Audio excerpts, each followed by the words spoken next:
Este es el primero de los vídeos dedicados al tema 2 de la asignatura Fundamentos de Programación, tema titulado Estructuras de control.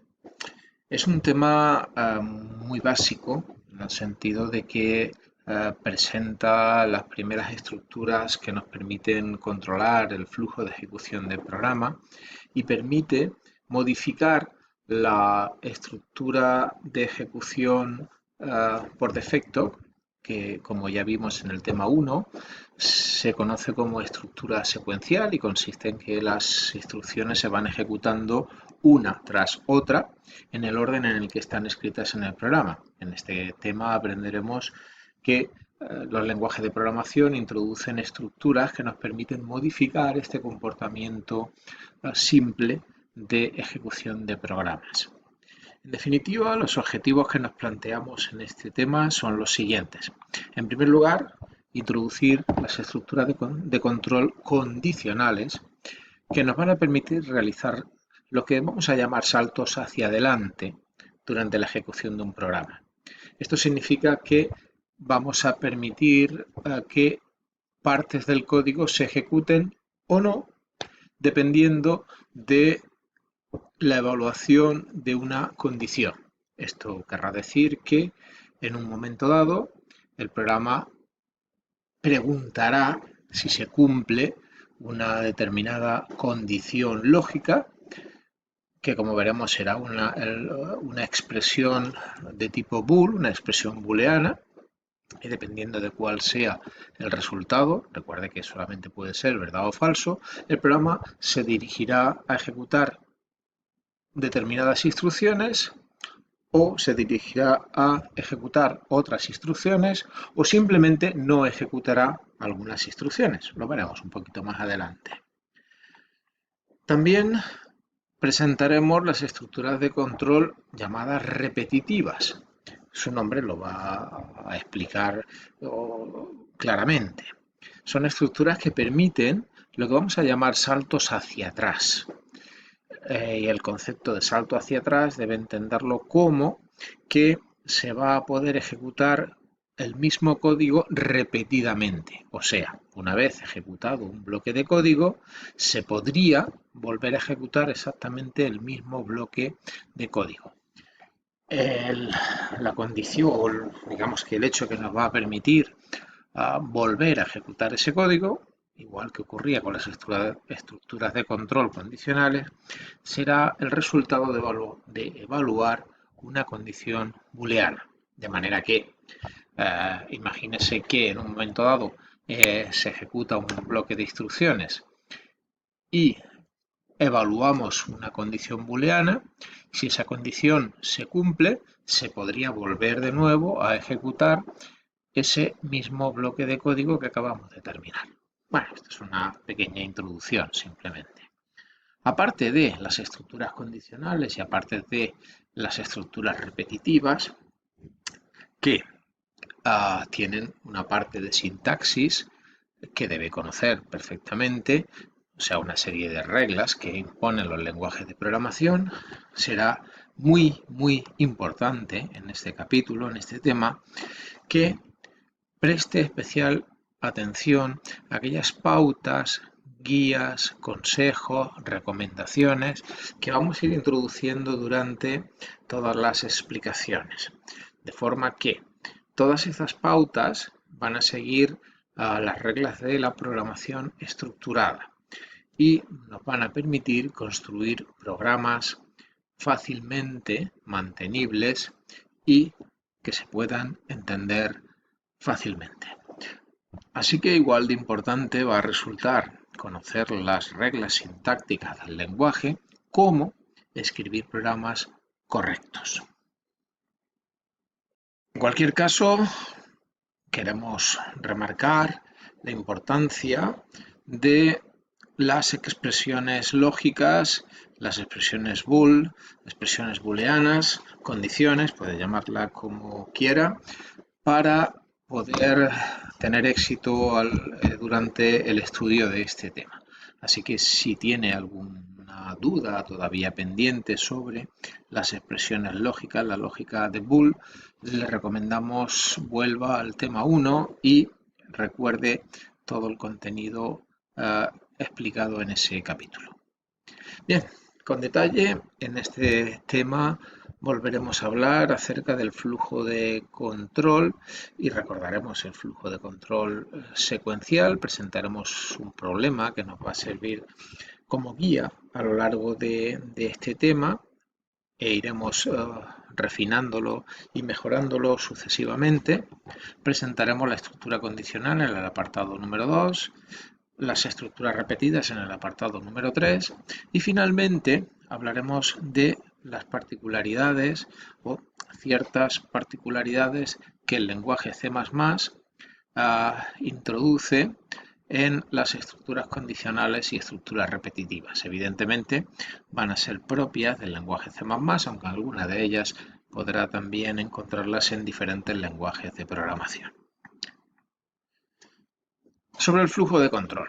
Bien, recordemos los conceptos que ya hemos manejado en el tema 1. Recuerde que durante el tema 1 hemos escrito programas simples con 3 bloques básicos de instrucciones que eran la entrada de datos, los cálculos y la presentación de resultados. No hacíamos nada más que básicamente realizar operaciones sobre los datos de entrada y mostrar los resultados obtenidos con esos cálculos. O sea que, como recordará, todos los problemas eran bastante similares. En cualquier caso, si recordamos lo que hablábamos acerca del flujo de control en esas situaciones, el flujo de control nos indicaba el orden en que se ejecutaban las instrucciones de un programa. El flujo de ejecución natural es el flujo secuencial en el que las instrucciones se ejecutan en el orden en el que están escritas en el programa. Por ejemplo, un típico problema que relaciona entradas con salidas es el cálculo de las raíces de una ecuación de segundo grado, o sea, el cálculo de los puntos de corte de una parábola con el eje de abscisas. En este caso tenemos aquí un típico ejemplo, una parábola con ecuación y igual a 2x² más 3x menos 2. Y como puede ver hay dos puntos de corte que son el menos 2, 0 y el 0.5, 0. Por supuesto, el valor de ordenada siempre es 0 y nuestro interés consiste en calcular los dos valores de x para el cual su ordenada es 0. En este caso lo tenemos aquí ya resuelto y recordemos que básicamente lo que se trata de hacer es calcular los dos valores de x utilizando esta expresión en la cual simplemente una raíz la obtenemos utilizando la operación de suma y la otra utilizando la operación de resta. En este problema deberá tener en cuenta que tenemos que dividir por 2a, con lo cual debemos tener precauciones con el valor de a. Cuando a vale 0, la división no será posible. Y también debemos tener precaución acerca de el valor del radicando, b² menos 4ac, que puede ser mayor que 0, menor que 0 o igual a 0. Por lo tanto, serán las precauciones que deberemos tener en cuenta. Si consideramos la ecuación que queremos resolver, vemos cómo haciendo las operaciones indicadas en la expresión, en la ecuación que estamos marcando, obtenemos efectivamente los dos valores de x, 0.5 y menos 2, para los cuales y es igual a 0. Bien, pues en eso va a consistir nuestro programa. Nuestro programa solicitará los valores de a, b y c, o sea, los coeficientes de x², a, coeficiente en x, b y coeficiente independiente, término independiente, que será el valor de c, y leídos, en este caso serían 2, 3 y menos 2, el programa nos informará que las dos raíces son, o la raíz primera sería 0.5 y la raíz segunda sería menos 2. Aquí los tenemos. Bien, en este caso Si tenemos un programa que hace esos cálculos, un programa bien sencillo en el cual tenemos los tres coeficientes, pues los valores de los tres coeficientes en las variables a, b y c de tipo doble, el resultado vendría dado por los valores de raíz 1 y raíz 2, mientras que raíz y denominador serían variables que utilizamos para cálculos intermedios. La primera parte del programa pediría los valores de los coeficientes de segundo, primer grado y el término independiente. Aquí los tenemos a, b y c. Observe cómo numeramos las instrucciones, simplemente las numeramos para que se pueda hablar de o se pueda observar el orden entre ellas. A continuación calculamos el valor del denominador, que simplemente sería 2 por a.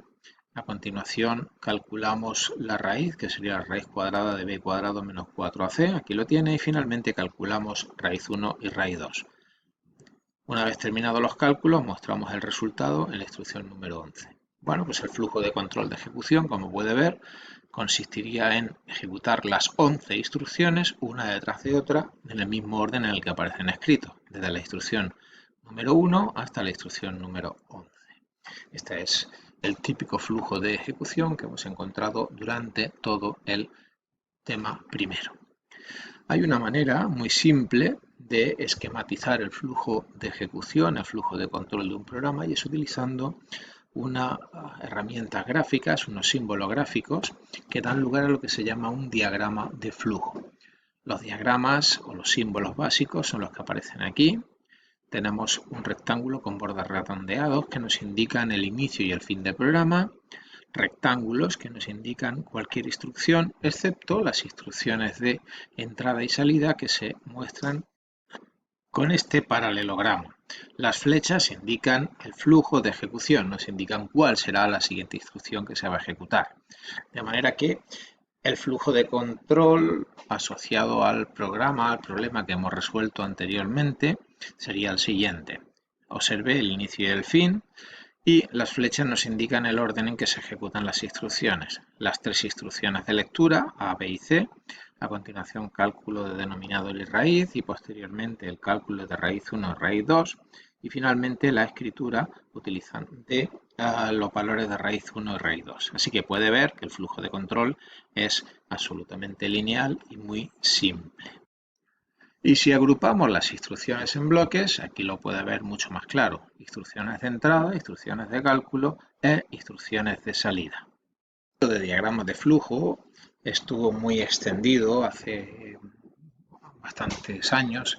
Últimamente no se suele utilizar para las descripciones de algoritmos, al menos en programación, aunque sí está muy extendido para la descripción de procesos. Así será bastante habitual que encuentre descrito cualquier proceso utilizando diagramas de flujo, por ejemplo, los procedimientos de matriculación en una asignatura, procedimientos de solicitud de documentación, etcétera. Podrá encontrar diagramas de flujo y estoy seguro de que sabrán interpretarlos sin demasiado esfuerzo. Bien, lo que vamos a encontrar a partir de ahora es que las estructuras condicional y repetitiva van a modificar el flujo de ejecución secuencial que se sigue en la ejecución de las instrucciones de un programa, de manera que nos van a obligar a realizar saltos que pueden ser hacia adelante en estructuras condicionales, de forma que se ejecutará o no determinado código. Ese código, recuerde, o esa ejecución o no dependerá del resultado de la evaluación de una condición. Los saltos serán también hacia atrás y hablamos entonces de estructuras repetitivas cuando el código se ejecuta repetidamente como resultado de la condición de la evaluación de una condición. Recuerde que hablamos de condición, expresión lógica, expresión booleana, y que esa expresión tendrá uno de dos valores: verdad, falso, cierto, falso, verdad, mentira. Cuando utilicemos en un diagrama de flujo un rombo como el que ve aquí, estaremos indicando que se va a evaluar una condición. La condición se escribirá dentro del rombo y partirán dos brazos. un brazo que nos indicará qué instrucciones se van a ejecutar si la condición es cierta y otro brazo que nos indicará las instrucciones que se ejecutarán si la condición es falsa. En el siguiente vídeo empezaremos a ver las estructuras de control condicionales y las instrucciones en C++ que nos van a permitir implementar esas estructuras.